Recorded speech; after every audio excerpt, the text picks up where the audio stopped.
बहुत समय पहले पहाड़ों की गोद में बसा भैरवगढ़ नाम का गांव था। गांव के चारों ओर फैला हुआ घना जंगल इतना डरावना था कि सूरज की रोशनी भी उसके अंदर जाने से डरती थी।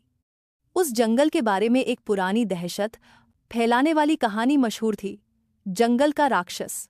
गांव वाले कहते थे कि रात होते ही जंगल में एक विशालकाय परछाई घूमती है।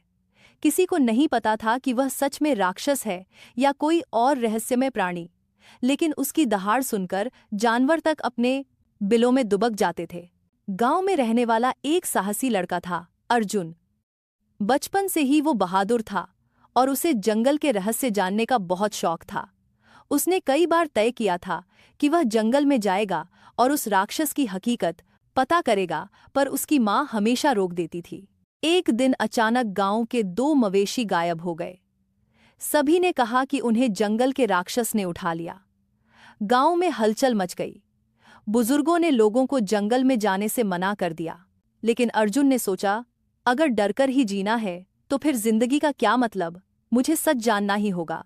रात होते ही वह एक लकड़ी की मशाल और अपने दादा की दी हुई पुरानी तलवार लेकर जंगल में घुस गया।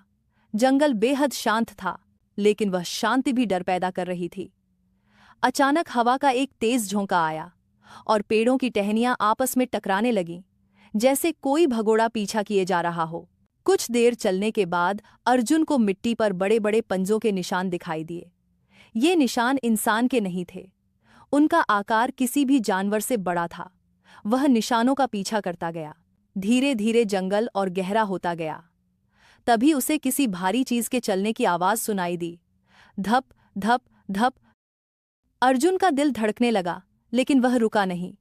मशाल की रोशनी में उसने देखा कि सामने काई से ढका हुआ एक पुराना टूटा हुआ मंदिर है। आवाजें उसी मंदिर के भीतर से आ रही थीं। वह डरते हुए अंदर गया और सामने का दृश्य देखकर दंग रह गया। वहां कोई राक्षस नहीं था, बल्कि एक विशालकाय भालू, जिसकी एक टांग में लोहे का पुराना जाल फांसा हुआ था। दर्द से वह दहाड़ रहा था और इसी वजह से गांव वाले उसे राक्षस समझ बैठे थे।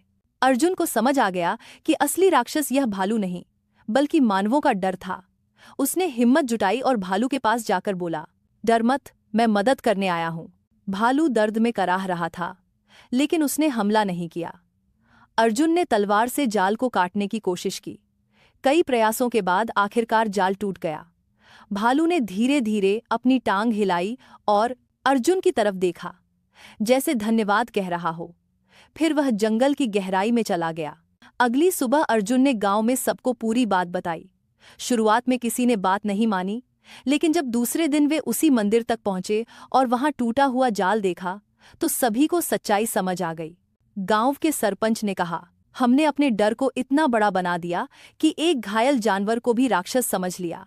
अर्जुन, तुमने आज पूरे गांव को सच दिखाया है। उस दिन के बाद जंगल को लेकर गांव में डर कम हो गया।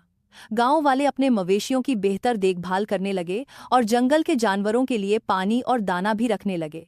अर्जुन गांव का हीरो बन गया, वह लड़का जिसने जंगल के राक्षस का सच उजागर किया। और असली राक्षस कौन था? डर, अंधविश्वास और अफवाहें, जिन्हें अर्जुन की हिम्मत ने हमेशा के लिए हरा दिया।